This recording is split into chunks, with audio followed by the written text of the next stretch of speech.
February 3rd, 1968, the Sands Hotel, Las Vegas, 11:47 p.m. Dean Martin was 37 minutes into his midnight show. 800 people packed into the Copa room, drinks flowing, cigarette smoke thick enough to cut. Dean at the microphone, mid-song, "Everybody Loves Somebody." Then he stopped singing, mid-verse. The band kept playing for 2 more bars before they realized Dean had gone quiet. They trailed off, confused.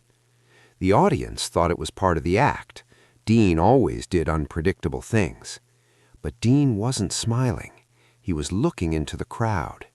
Row 14, table 6, at a young woman, maybe 25, in a waitress uniform, crying. Not polite tears, breakdown crying, shoulders shaking, face in her hands. Dean put the microphone down, stepped off the stage, walked through the audience. Security moved to follow him. Dean waved them off. He walked straight to table 6, sat down next to the crying waitress. And what he did in the next 18 minutes would shut down the most famous show in Las Vegas and make front-page news in every paper in Nevada. To understand what happened that night, you need to understand 3 things: what the Copa Room meant in 1968, what it meant to work at the Sands, and why Dean Martin stopping his show was impossible. The Copa Room at the Sands wasn't just a nightclub, it was the epicenter of Las Vegas entertainment. 800 seats, terrible acoustics, too much smoke, too many drinks. But it was where legends performed. Frank Sinatra, Sammy Davis Jr., Dean Martin. The Rat Pack had made it famous. By 1968, getting a table at the Copa Room when Dean was performing meant knowing somebody, paying somebody, or waiting 6 months. Dean's midnight show was legendary. He'd already done the 8 p.m. show for the tourists and the high rollers. The midnight show was looser, drunker, more unpredictable. Dean would forget lyrics on purpose, wander into the audience, tell jokes that would never make it onto television. It was Dean being Dean. No filter, no script. And the show never stopped. That was the rule. Once Dean hit that stage, he performed for 75 minutes straight. No intermission, no breaks. The band knew to keep playing no matter what Dean did. The audience knew not to interrupt. And Dean knew to keep the energy moving, because once momentum died in Vegas, it was over. Breaking that momentum was unthinkable. You didn't stop a show at the Sands, not for anything. Fire alarm? Keep singing. Medical emergency? Security handles it quietly. Someone passes out drunk? They get carried out. The show goes on. Always. Except on February 3rd, 1968, Dean Martin stopped his show in front of 800 people, in front of the Sands management, in front of the high rollers who'd paid $500 for a table, and nobody could stop him. The waitress's name was Linda Martinez, 24 years old, born in East Las Vegas. Father was a dealer at the Golden Nugget. Mother cleaned hotel rooms. Linda had 3 younger brothers. She graduated high school in 1962. Smart kid, good grades, wanted to go to college, University of Nevada, Reno, study to be a teacher. But college cost money, money the Martinez family didn't have.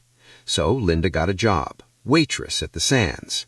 Started in 1963, $1.25 an hour plus tips. If she worked the right shifts, served the right tables, she could make $60 to $70 a week. Good money for a 19-year-old. Linda saved everything, lived at home, gave her parents $20 a week for rent, put the rest in a savings account at Nevada National Bank. By 1966, she had $2,400 saved, enough for 2 years of college tuition.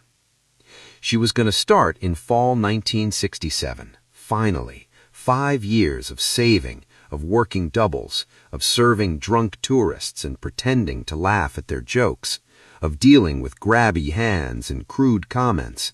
But it was worth it because she was going to college. Then her father had a stroke. March 1967. Massive. He survived, but couldn't work, couldn't deal cards, could barely walk.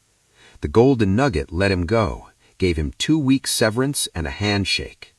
The Martinez family had no income, just Linda's waitress salary, and her father's medical bills were piling up.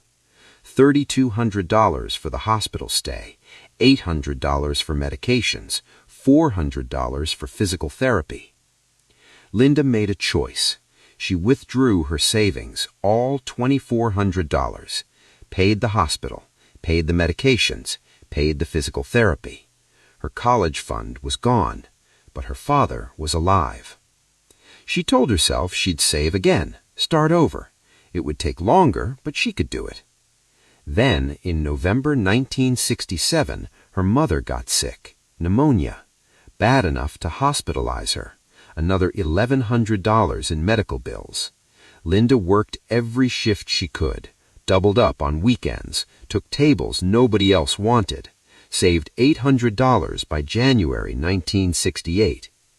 Then, on February 1st, 1968, her youngest brother, Carlos, 14 years old, got jumped walking home from school. 3 older kids. They beat him badly, broke his arm, cracked 2 ribs, concussion. More hospital bills, $650. Linda had $800 saved. She paid the hospital. Now she had $150. That was it. 6 years of saving. Gone. Linda was exhausted, working 60-hour weeks, taking care of her father, taking care of her mother, making sure the brothers ate, making sure the rent got paid, making sure nobody knew how bad things were. She was 24 years old, and she felt 50.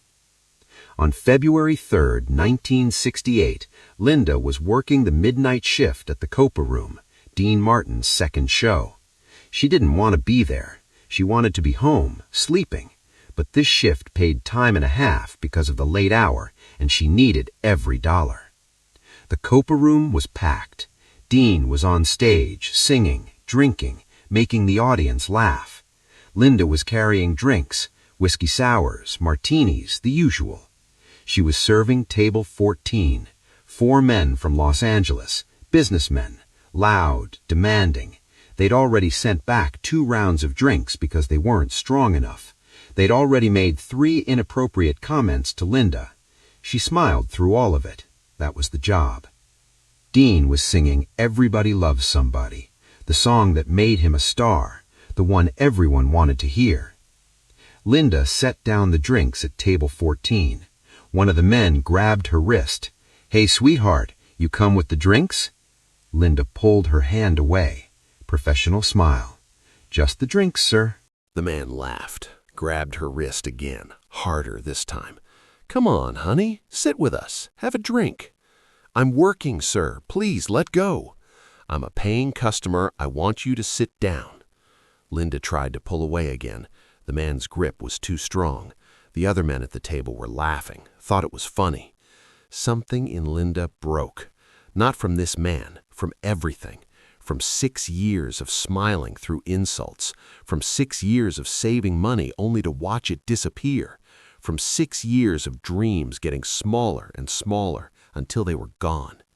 She pulled her hand free, harder this time. The tray of drinks went flying, crashed onto the table, glass everywhere, whiskey all over the men's suits. The table erupted. "What the hell? Look at my jacket! Get the manager!" Linda stood there, frozen, knowing she was about to get fired, knowing she'd lose the job she desperately needed. And she started crying, not because of the spilled drinks, because it was all too much. She couldn't stop. The tears just came. 6 years of holding it together, 6 years of pretending everything was fine. And now, in the middle of the Copa Room, in front of 800 people, in the middle of Dean Martin's show, Linda Martinez fell apart. That's when Dean stopped singing. He was mid-verse, "Somebody to hold me," and he just stopped, set the microphone down, stepped off the stage. The band didn't know what to do. They kept playing. Dean waved at them. They stopped. The entire Copa room went silent. 800 people, all watching Dean Martin walk through the audience toward table 14. Dean's security moved to follow. Dean shook his head. "I'm fine." He walked up to table 14, looked at the four men, looked at the spilled drinks, looked at Linda still standing there, crying, terrified. Dean pulled out a chair, sat down, looked at Linda. "What's your name?" Linda couldn't speak, just stared at him. "It's okay," Dean said, voice gentle. "What's your name?" "Linda," she managed, voice shaking. "Okay, Linda, sit down." I can't. I'm working. I spilled the drinks. I'm gonna get fired." Dean looked at the four businessmen. "Did you touch her?" The man who'd grabbed Linda's wrist shifted uncomfortably. "It was just a joke." "Did you touch her?" Dean's voice was still calm, but something had changed, something dangerous. I was just being friendly." Dean stood up, looked down at the man. "You grab a woman who's working and you call that friendly? Look, pal, I'm a paying customer. I don't care if you're Howard Hughes. You don't touch the staff. Get out." The man blinked. "What? You heard me. Get out of my show." "You can't kick us out. We paid for these seats." Dean turned to his security. Two men in dark suits materialized immediately. "Escort these gentlemen out. Give them their money back. Make sure they understand they're not welcome at the Sands anymore." The four men started protesting. The security didn't care. They were out in 30 seconds. The entire Copa room was silent. Nobody moved. Nobody breathed. Dean sat back down, looked at Linda. "Now, sit down." Linda sat, still crying, still terrified. "Tell me what happened." I spilled the drinks. I didn't mean to. He grabbed my wrist and I pulled away and the tray just..." "Before that, why were you crying before the tray fell?" Linda looked at him. "How did you..." "I saw you. Before you even got to that table, you were crying. Why?" Linda didn't know what to say, didn't know if she should say anything, but Dean was looking at her with such genuine concern that the truth just came out. She told him everything. Her father's stroke, her mother's pneumonia, her brother getting beaten up, the medical bills, the college funds she'd saved for 6 years, gone, all of it, gone. She told him about working 60-hour weeks, about being 24 and feeling ancient, about dreams getting smaller until they disappeared. And Dean listened, didn't interrupt, didn't check his watch, didn't seem to care that 800 people were watching, just listened. When Linda finished, Dean was quiet for a moment. Then he stood up, walked to the stage, picked up the microphone. "Ladies and gentlemen, we're going to take a short break. Get a drink. I'll be back in a few minutes." The audience didn't know what to do. A break? Dean Martin's show didn't have breaks. Dean walked backstage. Linda was still sitting at table 14, confused. A stage manager came over. "Miss, Mr. Martin would like to see you backstage." Linda followed him, terrified, sure she was about to get fired in private instead of in public. Dean was in his dressing room. He turned when she came in. "Linda, I need you to ask something and I need you to be honest. If money wasn't an issue, what would you do, right now, today?" Linda didn't understand the question. I don't know what you mean." "If you had enough money to take care of your family and go to school, what would you do?" I'd go to college. I'd study to be a teacher. But I can't. I don't have..."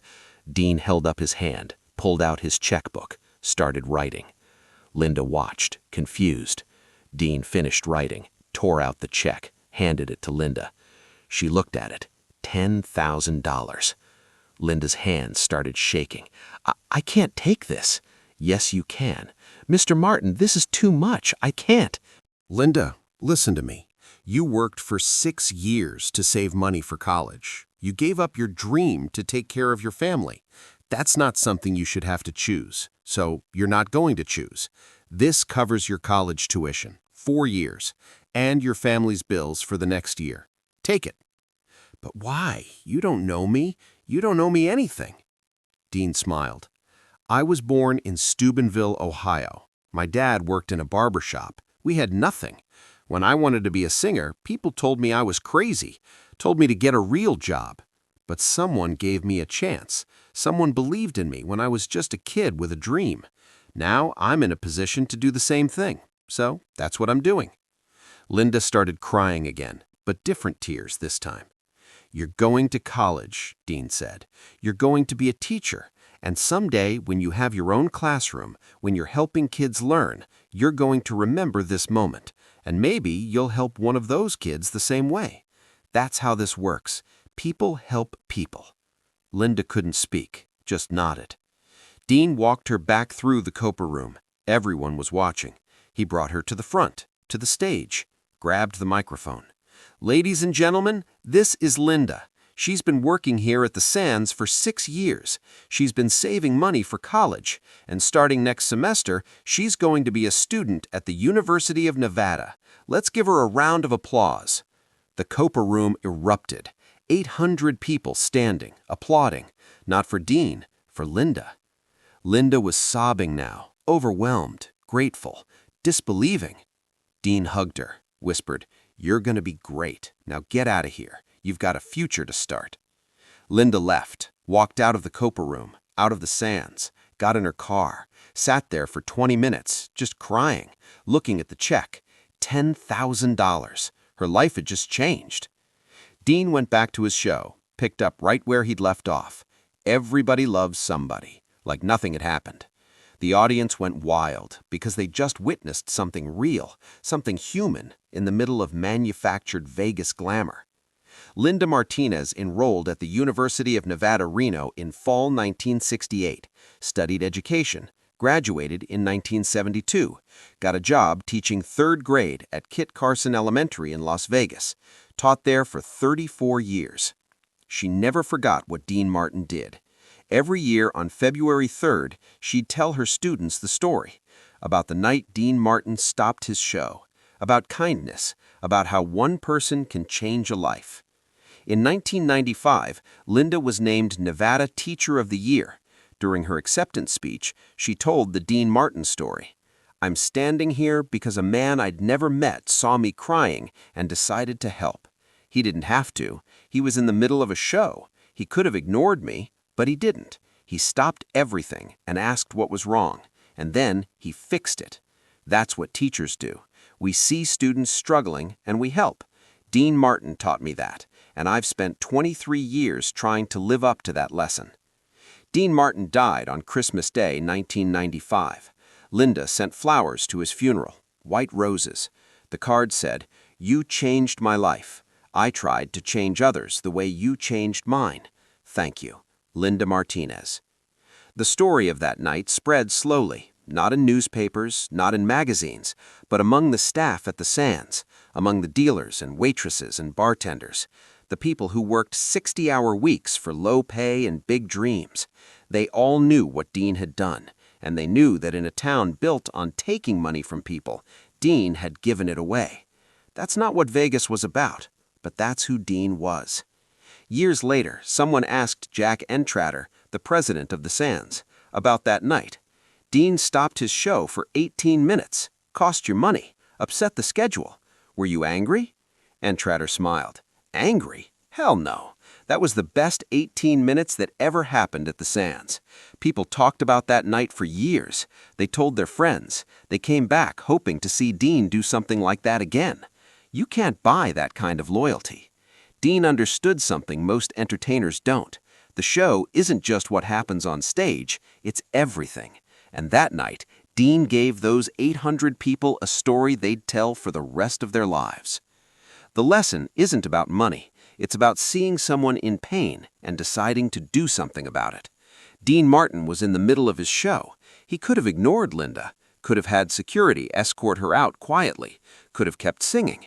But he didn't. He stopped everything, walked off stage, sat down with a crying waitress, and changed her life.